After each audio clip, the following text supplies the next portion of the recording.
What is going on, YouTube universe? Welcome to the Hip and Shoulder, where today it is time for yet another round recap, and we focus our attention on the preliminary finals.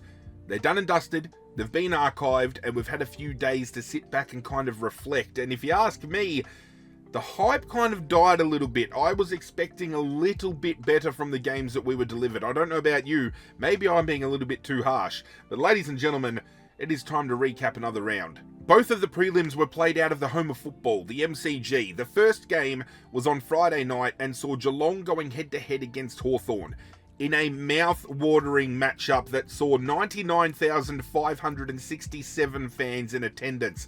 They pushed 100,000. They pushed this place to fucking capacity. And I feel it was a bit of a letdown of a match. Both of them were. I've already prefaced that before this video even started. It was very much so a game that I thought was going to be walked on a tightrope. I thought we were going to have some very tense moments. I thought the final score would be a hell of a lot closer. And I thought both teams would go balls to the wall and throw everything at this game. And it started in similar fashion to Hawthorn taking on Adelaide. Hawthorn got the early jump, and I feel absolutely rocked Geelong to its core. And I thought, here we go. Hawkball's going to roll on through, and Geelong are about to get an absolute taste of the Hollywood Hawks. But after that little taste they got, that little hors d'oeuvre that Hawthorn dished up in the first term, it was all the way of Geelong after half-time. Geelong managed to stem the flow in the second quarter, and after that, Hawthorn didn't stand a chance. I mean, they stemmed the flow back a little bit, but then Geelong would have an answer every single time. And once again, Geelong find themselves in another grand final. This was on the back of a stellar performance from Patrick Dangerfield. Arguably the best game he has played all year. You could probably argue the best game of football he has played in recent years. He just went to another gear. He knew what the task was. He knew that somebody needed to stand up after that first half and really rein it in. And holy fuck did he play well. This game, I feel, in the first half, was great. Was absolutely fantastic. It was an absolute arm wrestle between two clubs that were throwing everything at this game. You know, it wasn't just a case of, you know, hoping that something would stick. They had their systems in place and they were standing up tall. And when injuries started to compact for Geelong, I thought it was going to be Geelong's undoing. First, we saw Jack Henry go down. I think his injury happened prior. I'm not sure. But Jack Henry went down with an ankle injury, and I thought, fuck, here we go. That's their fullback done and dusted. Jack Gunston's now going to get off the chain. They then had to shuffle some pieces around, and then Mabior Chol goes and lays a tackle on Tom Stewart that concusses him and sees him subbed out for the rest of the game. Thankfully, Jack Henry was able to come back, but is he fully fit heading into this grand final? Because that ankle injury he suffered, he struggled to get on his own 2 feet off the ground. He needed to be taken off the field with help. So I don't know whether a couple of injections will get him through, but I honestly thought with Jack Henry going down and then coming back not 100% fit, with Tom Stewart going down and out for the rest of the game, I thought that was done and dusted for their defensive line, and I thought the likes of Mitch Lewis and Jack Gunston would absolutely rip them apart, especially with the jump that Mitch Lewis had to kick off this game. He kicked 3 goals in the first half, and he was primed to absolutely sink his teeth into this game and tear it to shreds. But just like a lot of the other Hawks after half-time, let out as little as a whimper. It was a tale of two halves. It was a competitive half by both teams in the first half, and then Geelong just went to business in the second half, and Hawthorn didn't stand a chance. I don't know whether the fact that they've had to travel to Sydney, then travel to Adelaide, and then come back to Melbourne started to take its toll on a very young list. I don't know whether the break that Geelong had from winning the first final and then skipping to go straight through to the prelim gave them a little bit more energy, a lot more exuberance around the ball. But Geelong walk away with the win. The caveat of that is obviously Tom Stewart will not be playing in the grand final. There's now conversations happening about whether or not there should be a pre-grand final bye. There was rumours going around that maybe they were going to seek some action as to whether or not Tom Stewart could be cleared to play. I jokingly made a comment after that game had finished saying, I wonder whether Geelong are going to try to do everything they can to allow Tom Stewart to play, or to kind of make the rules get changed for future iterations.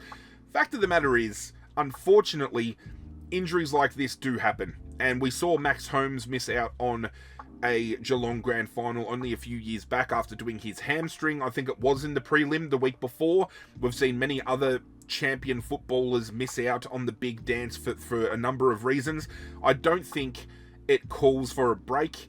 I think the week leading up to the grand final is absolutely brilliant, and putting a break in between the prelim and the grand final, I don't know. How do you think? What do you think? Let me know in the comment section down below. But looking at this match timeline will speak volumes as to how this match played out. At quarter time, Hawthorn led 3-4-22 to 1-3-9, and at halftime, Geelong had taken a 1-point lead, leading 6-7-43 to 6-6-42. Following that, it was all the way of Geelong. Geelong at three-quarter time led 13-11-89 to 9-7-61, and the final scoreline saw Geelong win 17-13-115 to 13-7-85. A 30-point win for Geelong. And as I said, that second term, despite maybe a few goals that started coming in the third term, the way of Hawthorn to kind of bring the kind of deficit back a little bit was all the way of Geelong. They had answers all along the field, and it was a Geelong team that had to dig deep because, as I said, no Tom Stewart in defence. They had Jack Henry basically limping his way through the rest of the game, and efforts from Dangerfield, from Holmes, from Smith, all standing tall. This was yet again another game, I believe, where Jeremy Cameron actually didn't have too big of a game. He kicked 3 goals, but collectively, Dangerfield kicked 3, Stengel kicked 3, Manor kicked 2, so it was an even spread. For Hawthorn, Lewis and Gunston both managed to kick 3, but outside of that, Watson only kicked 1. Connor Nash and Dylan Moore both kicked 1. Connor McDonald, Jarman Impey, Jack Ginnivan, Marbior Chol all kicked 1. But it was the effort from those players that we're used to seeing more from. We're used to seeing more from Nick Watson. We're used to seeing more from Jack Ginnivan, and I feel they just didn't live up to the marker of this game. Again, I don't know what we can put it down to. Can we put it down to the fact that maybe they had spent all of their tickets early because this was the third week in a row that they played a game? I don't know. Looking at the team breakdown, the disposals actually was only just marginally the way of Geelong. They led disposals 347 to 333 for the game.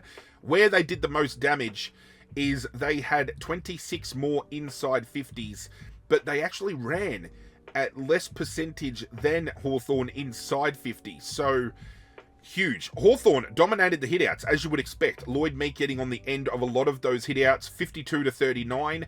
However, they dominated the hitouts, but they got dominated in the clearance, losing to Geelong 33 to 50. They were just finding ways to, if they couldn't get the ball down from Blixavs or from a Reece Stanley, they're getting it tapped down by Lloyd Meek and they're roving the opposition ruckman. Marks. Hawthorn actually took 10 more marks around the ground, and we know both of these teams play a very similar brand in the way that they like to get momentum into their own hands by chipping the ball around defensively, and then they'll launch that counter-attack. Tackles was pretty even. The 1%ers were pretty even. Tackles inside 50, they both laid 18, so it was a line ball statistically, but it was just Geelong getting better use of the ball inside 50. Well, not better use, because they were, almost 2% worse. It's only marginable, but they had more inside 50s. They capitalized on that opportunity, and it was just, as I said, a different Hawthorn after half-time. I honestly thought with the 1-point deficit at half-time, Hawthorn would have gotten an absolute rev up from Sam Mitchell and come out and dominated the second half. And we didn't see anything. We did not see an absolute cent out of it. Turning attention to probably the biggest story out of this, it was the Marbior Chol tackle on Tom Stewart. Now, I argued when it happened that I felt Tom Stewart added to the momentum of the tackle because he did charge into it, and the fact that Marbior Chol wasn't the only player actively tackling Tom Stewart at the time. There was another Hawthorn player that contributed to the action. He was suspended initially for 3 weeks. Obviously, a player is concussed. That's the bar that was set. They did go to the MRO. He is free to play round 1, having successfully overturned it. Now, could you argue that there were other instances this year that should have gotten off if this is the precedent set? Yes, you can. Unfortunately, now the conversation point is now turning to the fact that he plays for Hawthorn, he's going to get off. I don't think that is the case at all, but Mabior Chol cleared, and unfortunately, Tom Stewart will not be featuring in the grand final this weekend. And I actually do think that is a huge out for Geelong, because Brisbane's forward line are very haphazard in their built, the way they're built. You know, they don't have that Joe Danaher type anymore. Eric Hipwood has done an ACL, so they've been very hodgepodge and puzzle pieced together, and I think Tom Stewart would have slotted into that Geelong defence quite nicely when it came to the intercept role.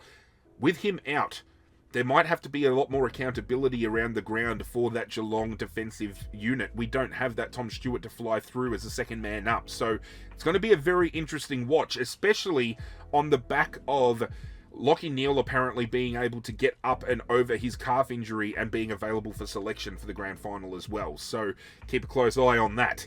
For the votes for this game, obviously 30 points the way of Geelong. I found it hard to justify any players from Hawthorn being vote-worthy in this game. If we have a look through quickly on the stats, and we can talk about a few, I think maybe Mark Blixavs and Max Holmes are a bit stiff to miss votes here. If there was a Hawthorn player stiffed, maybe Dylan Moore. I thought he had a rather incredible game. So if we're doing honourable mentions, we'll go Dylan Moore from Hawthorn, and we're going to go Mark Blixavs and Max Holmes from Geelong.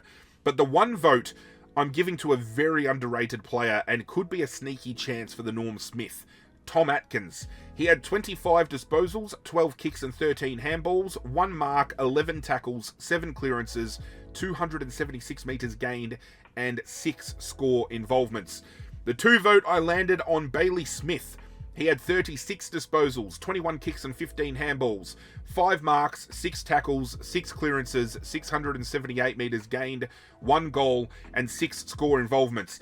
And I give him 2 votes on the back of saying that I made a comment on TikTok on an AFL upload and said that he was going to have 32 disposals, and probably out of those 32, 18 of those are going to be turnovers. Now, he didn't have 18 turnovers, but he did only run at about 61, 62%. So, still very much getting a lot of the ball, but not very accurate or effective with the ball in hand. He makes up for it, obviously, with his clearance numbers, with his tackle numbers, but he needs to get better with disposal. He's one of those players that just gets the ball and very much so just loves to hack it on the boot and move the ball on, which is why he's always getting high mileage when it comes to meters gained.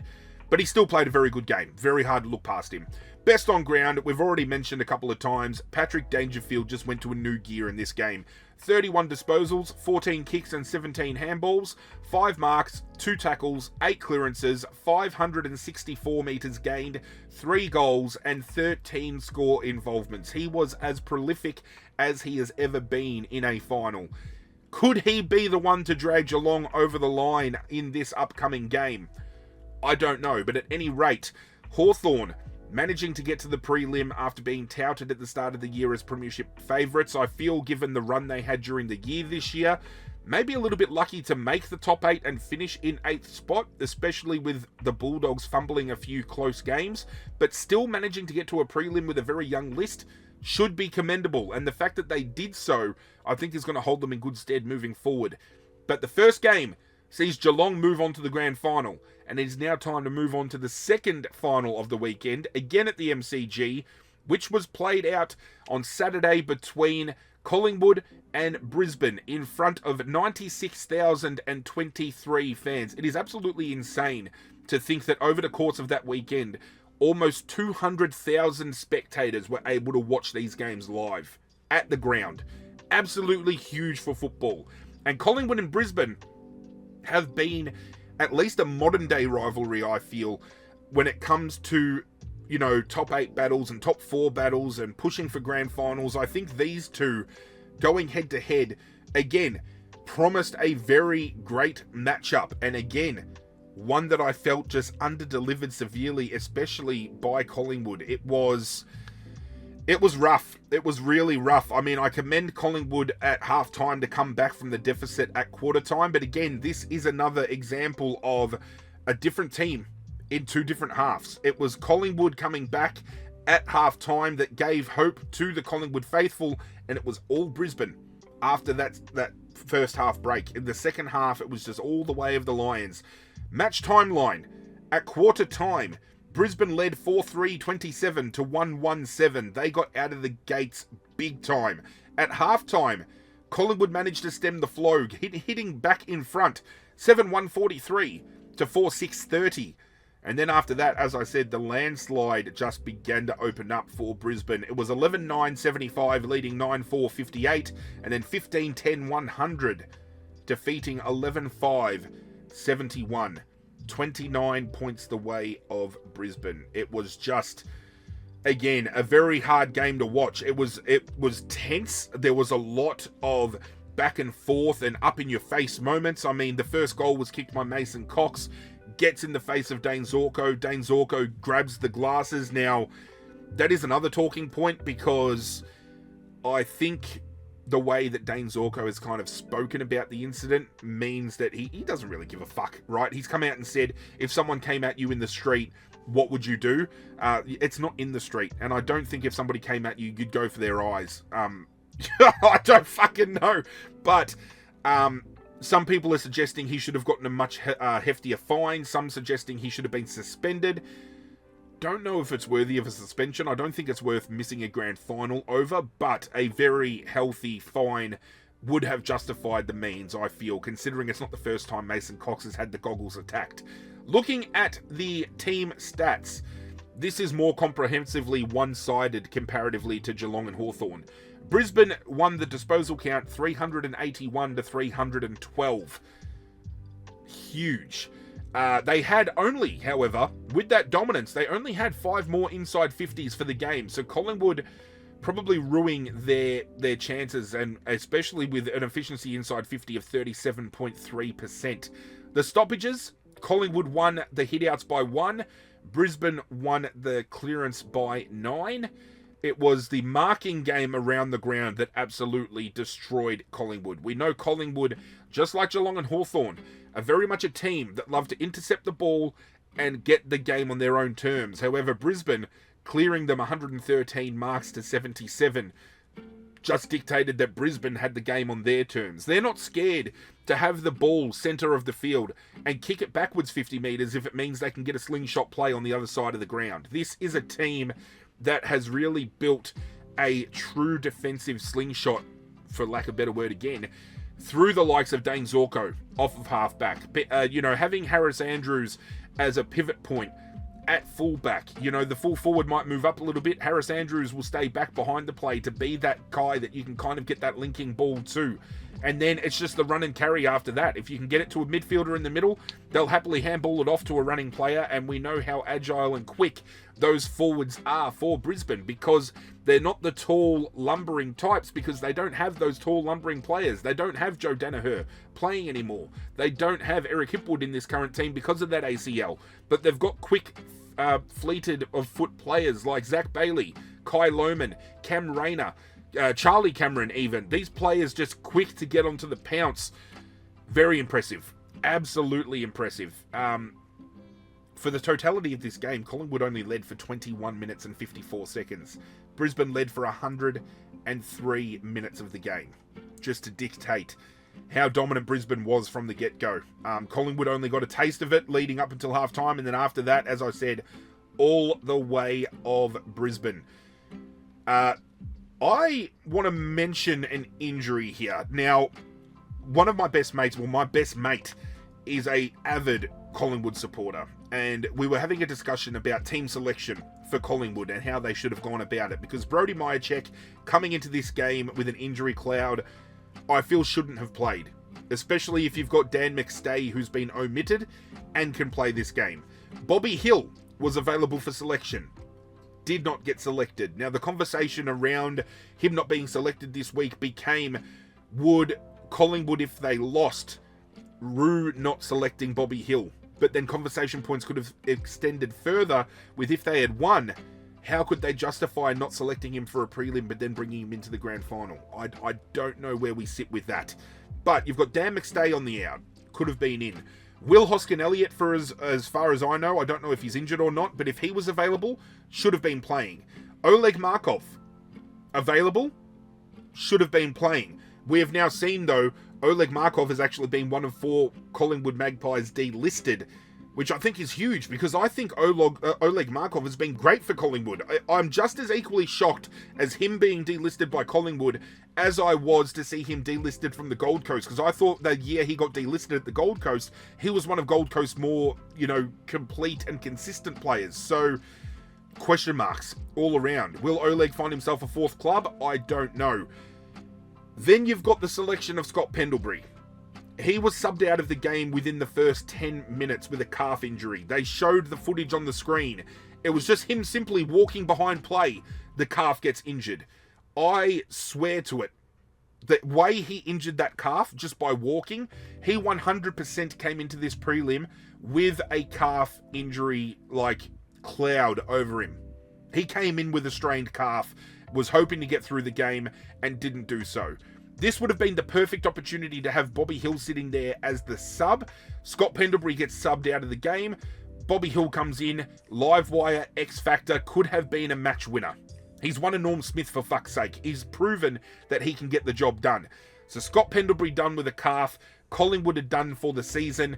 But the big story out of this is not just Lachie Neale potentially getting up to play, but Jared Berry, who has put in immense work for Brisbane. Very underrated as a midfielder. As far as his tagging capabilities go, I feel they don't get highlighted enough because Josh Dunkley is more so that tagger that gets spoken about more. But he went and popped his shoulder out, and I believe it is the 2nd time in the last month that he has done so. So people are already putting a line through his name. And I don't know whether he will play this weekend or not. If he doesn't, I think Lachie Neale, if he gets up, is obviously the straight swap.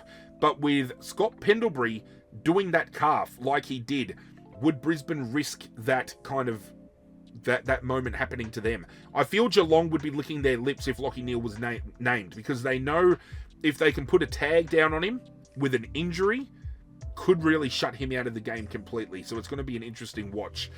For the votes for this game, was very easy to pick the 3. If we're looking at potential players that were stiff to miss a vote, Jamie Elliott kicked 4 and was very prolific for Collingwood. So if I was going to name a Collingwood player, I would probably say him. I thought as well Nick Dacos and Josh Dacos both put in great work for Collingwood. Just wasn't enough to get them over the line. And for Brisbane, if I'm going to give an honourable mention, we are going to throw it the way of both Josh Dunkley and Darcy Wilmot. And I'll throw Harris Andrews in there as well, because all 3 of them played a great game. There were so many players that played well in this game. It was harder to select the best 3 out of this game than it was for the Geelong game, I can tell you that.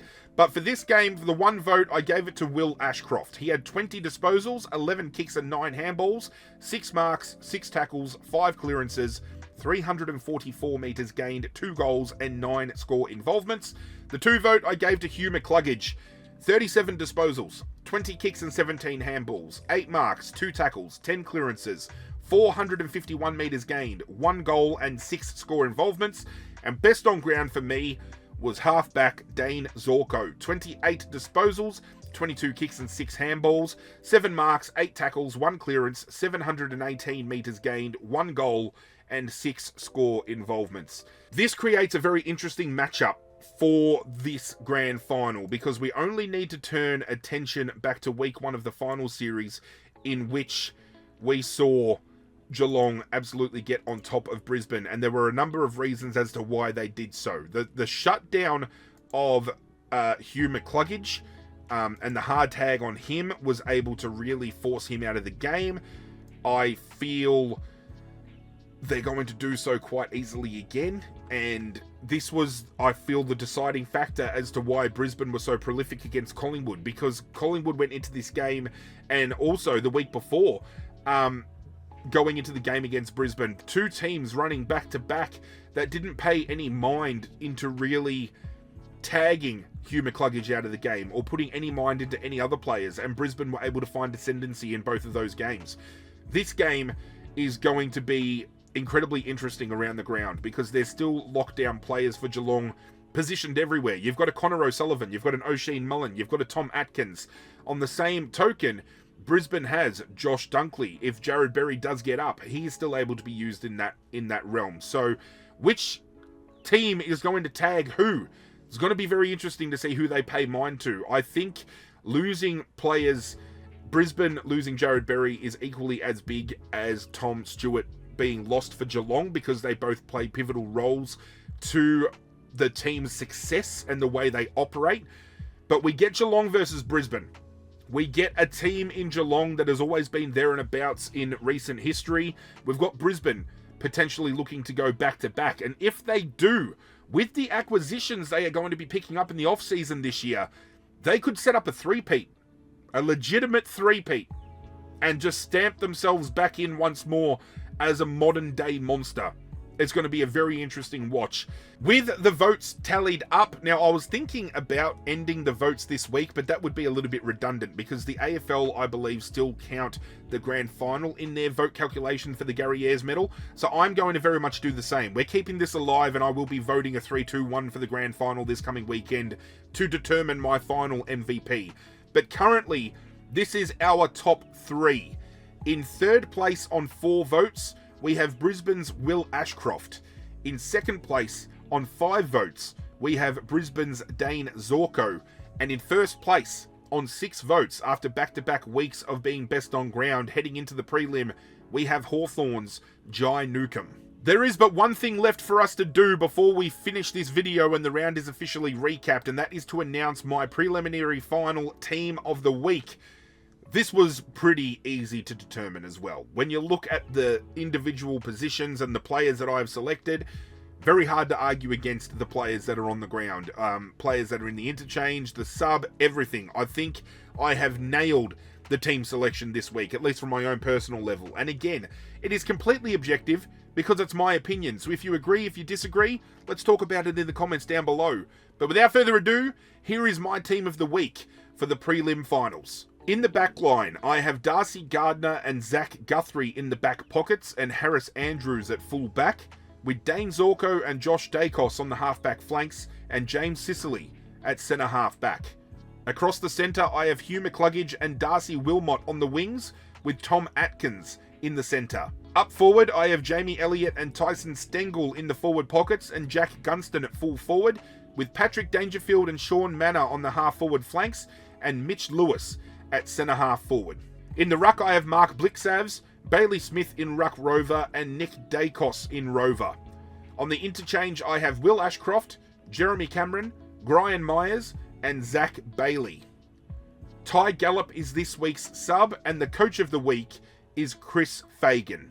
And with that, ladies and gentlemen, the round has officially been recapped. When we return, I will be doing a comprehensive breakdown of the grand final matchup and tipping who I think is going to win that, as well as first goal scorer and my Norm Smith prediction.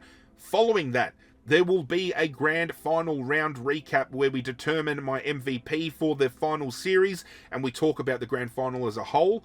And following that, I've already got ideas for some videos. We are going to talk about the All-Australian team that was selected this year. The best 22 under 22. The Brownlow, which has caused a lot of fucking stir. And I'm going to be very excited to talk about that because I've got some opinions. But, as always, if you guys watching this video have any recommendations for videos you would like to see me do and throw out into the ether, let me know in the comment section down below. But we are done. Today is dusted. Do leave a like on the video if you enjoyed. Do hit that subscribe button if you want to get on board the community we are building together. But that's it from me, guys. I'm out of here. And as always, I will catch you guys next time.